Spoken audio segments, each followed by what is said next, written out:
അല്ല ചെറുപ്പക്കാരാ, നീ നിന്റെ മക്കളോട് പറഞ്ഞു കൊടുക്കൂ. ഇന്നത്തെ കുട്ടികളുടെ അവസ്ഥ എന്തെന്നറിയുമോ? മൊബൈല് ചോദിച്ചിട്ട് കൊടുത്തില്ലെങ്കിൽ ആത്മഹത്യ ചെയ്യുന്ന കാലമാണോ? പഠിച്ചവനെ അതാ കറങ്ങാൻ വിട്ടില്ലെങ്കിലോ, പഠിച്ചവനെ ബൈക്ക് വാങ്ങിക്കൊടുത്തില്ലെങ്കിലോ, ചോദിക്കുന്നത് വാങ്ങിക്കൊടുത്തില്ലെങ്കിൽ മക്കൾ ആത്മഹത്യ ചെയ്യാതയാ. നമുക്ക് ഈ ഇരിക്കണം, നമുക്ക് ആർക്കെങ്കിലും തൂങ്ങി മരിക്കാൻ അറിയോ? 7 വയസ്സുള്ള ഒരു കുട്ടി, 1ാം ക്ലാസ്സിൽ പഠിക്കുന്ന ഒരു കുട്ടി ആത്മഹത്യ ചെയ്യുകയാ. അള്ളാഹു നമ്മുടെ മക്കളെ കാത്തിരക്ഷിക്കുമാറാകട്ടെ. അള്ളാഹു നമ്മുടെ മക്കളെ കാത്തിരക്ഷിക്കുമാറാകട്ടെ. എന്തുകൊണ്ട്? എടാ, മക്കള് വാപ്പാനോടും ഉമ്മാനോടും ചോദിക്കുന്നത് അപ്പ കൊടുക്കണം.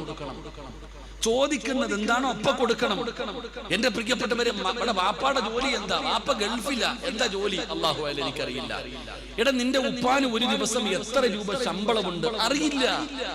അതുകൊണ്ട് തന്നെ ആ മക്കൾ ഇങ്ങനെ ചോദിച്ചു കൊണ്ടിരിക്കുന്നത്. ഇങ്ങനെ കൊടുക്കണം നമ്മൾ. എന്നാൽ എന്റെ പ്രിയപ്പെട്ട സഹോദര, നിങ്ങൾ ആരെങ്കിലും നിങ്ങളുടെ വാപ്പാന്റെ അടുക്ക പോയിട്ട് എനിക്ക് അത് വേണം ഇത് വേണമെന്ന് പറഞ്ഞു വാശി പിടിച്ചിട്ടുണ്ടോ? ഇല്ല. കാരണം നിനക്കറിയാം വാപ്പാടെ ജോലിയും ശമ്പളവും. 500 രൂപയാ വാപ്പയ്ക്ക് കിട്ടുന്നത്, അല്ലെങ്കിൽ 400 രൂപയാണ്. രാവിലെ മുതൽ വൈകുന്നേരം വരെ കഷ്ടപ്പെട്ടാൽ എന്റെ വാപ്പയ്ക്ക് കിട്ടുന്നത് 250 രൂപയാ, 300 രൂപയാ എന്ന് ഓരോ മകനും അറിയാം, ഓരോ മകൾക്കും അറിയാം. അതുകൊണ്ട് ആരും പോയിട്ട് ഭീഷണിപ്പെടുത്താറില്ല. ചോദിച്ചിട്ട് വാപ്പ വാങ്ങിക്കൊടുത്തില്ലെങ്കിൽ ആത്മഹത്യ ചെയ്യാൻ തയ്യാറാകുന്നില്ല. കാരണം ആ മക്കൾക്കറിയാം വാപ്പ പാവപ്പെട്ടവനാ, എന്റെ വാപ്പ കൂലിപ്പണി ചെയ്യുന്നവനാണ്. പക്ഷേ ഇന്നത്തെ തലമുറയ്ക്കതറിയില്ലടോ, വാപ്പമാര് പറയാറില്ലടോ, പറയാറില്ലടോ. എങ്കിലും പറയണം സഹോദരാ, ഒരു പിതാവ് ആരെ പോലെയാകണമെന്നറിയുമോ? ഒരു പിതാവ് ആരെ പോലെയാകണമെന്നറിയുമോ? മഹാനായ അബൂദറിൽ ഗിഫാരി റളിയല്ലാഹു തആല അൻഹു. ഒരു വാപ്പാനെ നിങ്ങൾക്ക് ഞാൻ പറഞ്ഞു തരാ, ഒരു പിതാവിനെ ഞാൻ നിങ്ങൾക്ക് പറഞ്ഞു തരാ. ഈ പിതാവിനെ പോലെയാണ് നിങ്ങളാകേണ്ടത്. അബൂദർ എന്ന് പറയുന്ന ഒരു പാവപ്പെട്ട സ്വഹാബിയുണ്ട്. സാധാരണ സ്വഹാബിയല്ല.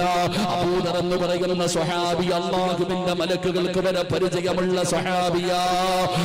അബൂദർ റളിയല്ലാഹു തആല അൻഹു നാട് കടത്തുകയാണ്. ഒറ്റയ്ക്ക് മരുഭൂമിയിൽ വീട് വെച്ച് താമസിക്കുകയാണ്. തന്റെ മരണസമയമെടുത്തപ്പോ അബൂദർ റളിയല്ലാഹു തആല അൻഹു തന്റെ ഭാര്യയെ വിളിക്കുകയാ, തന്റെ മക്കളെ വിളിക്കുകയാ. എന്നിട്ട് തന്റെ ഭാര്യയ്ക്ക് കൊടുക്കേണ്ട ഉപദേശം കൊടുത്തു, തന്റെ പൊന്നാര മക്കൾക്ക് കൊടുക്കേണ്ട ഉപദേശം കൊടുത്തു. എന്നിട്ട് അബൂദർ ഗിഫാരി റളിയല്ലാഹു തആല അൻഹു പൊന്നാര മക്കളോട് പറയുന്നു, മക്കളെ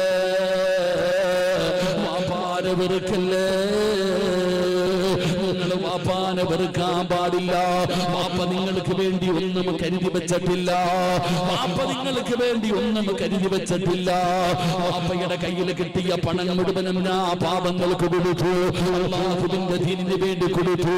അതുകൊണ്ട് എന്റെ കയ്യിലൊന്നുമില്ല, അതുകൊണ്ട് നിങ്ങൾ എന്നെ വെറുക്കാൻ പാടില്ല.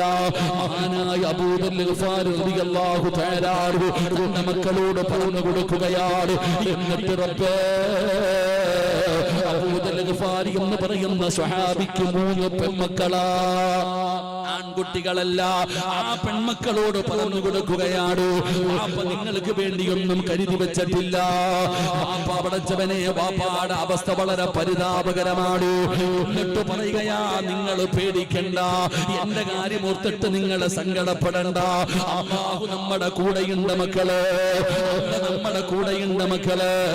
അബൂദർ റളിയല്ലാഹു തആല അൻഹു തന്റെ മക്കളോട് പറയുകയാണ്, ഞാൻ മരിച്ചു കഴിഞ്ഞാ നിങ്ങൾ എന്നെ എന്ത് ചെയ്യണമെന്നറിയുമോ? വെള്ള തുണിക്കകത്ത് പൊതിയണോ?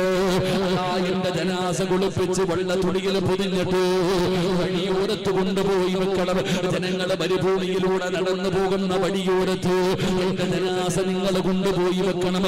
മക്കളെ, ഉംറ കഴിഞ്ഞ് ആൾക്കാർ വരുന്നത് കാണാ, അല്ലാഹുവിന്റെ പരിശുദ്ധമായ കഅബാലയത്തിൽ നിന്ന് അതാ ഉംറ കഴിഞ്ഞു വരുന്നവരെ കാണാ. അവരെ കണ്ടാൽ എന്റെ മക്കള് വിളിച്ചു പറയണം, അല്ലാഹുവിന്റെ പ്രവാചകന്റെ സ്വഹാബിയാ, ഇഹ്റാമിന്റെ വസ്ത്രത്തില് ജനാസ പൊതിഞ്ഞിട്ട്